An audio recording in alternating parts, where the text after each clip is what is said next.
Et puis ça nous conduit dans la prière. Parce qu'on va prier aujourd'hui pour la clôture.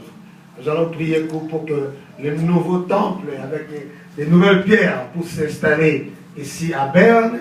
Et nous allons annuler tout ce qui pouvait être l'écroulement ou la destruction du temple. Parce que Dieu nous a envoyé avec un message, avec maman prophète, c'est Dorcas, avec son mari. Et nous avons donné un message qu'après nous, les choses doivent changer à MEG GM. C'est MEG GM.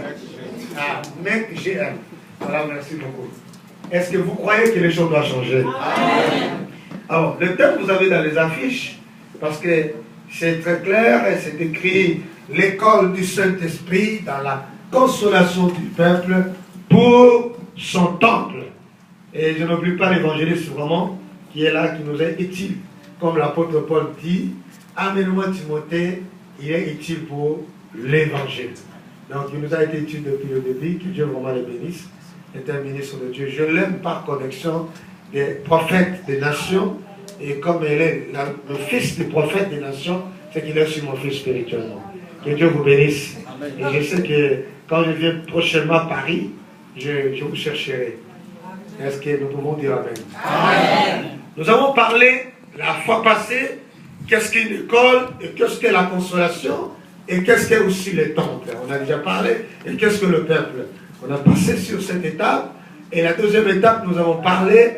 On ne peut pas entrer dans l'école du Saint-Esprit sans d'abord connaître qui est le Saint-Esprit. Et après, nous avons parlé de la nature du Saint-Esprit, nous avons parlé de l'œuvre du Saint-Esprit. Et hier, nous avons dit maintenant, comment on peut entrer dans cette école? Pour entrer dans cette école, il faut d'abord que tu aies quoi? Le Saint-Esprit.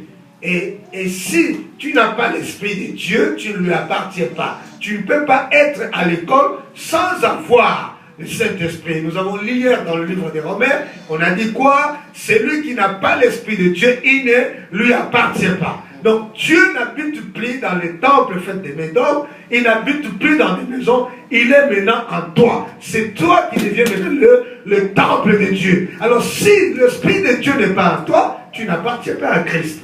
Et on a parlé hier, avoir le Saint-Esprit c'est une chose. On a parlé deuxièmement, être rempli du Saint-Esprit, c'est une deuxième chose. Et troisième chose, on a parlé de quoi? Être revêtu du Saint-Esprit. Voilà, jusque-là, dans 3 mots, j'ai conclu ce qu'on a parlé dans 2 jours. Est-ce que tu peux acclamer quand même le nom du Seigneur? Jésus-Christ.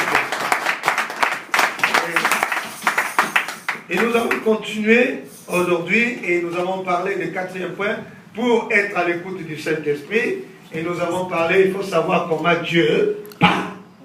Est-ce que vous avez compris ça?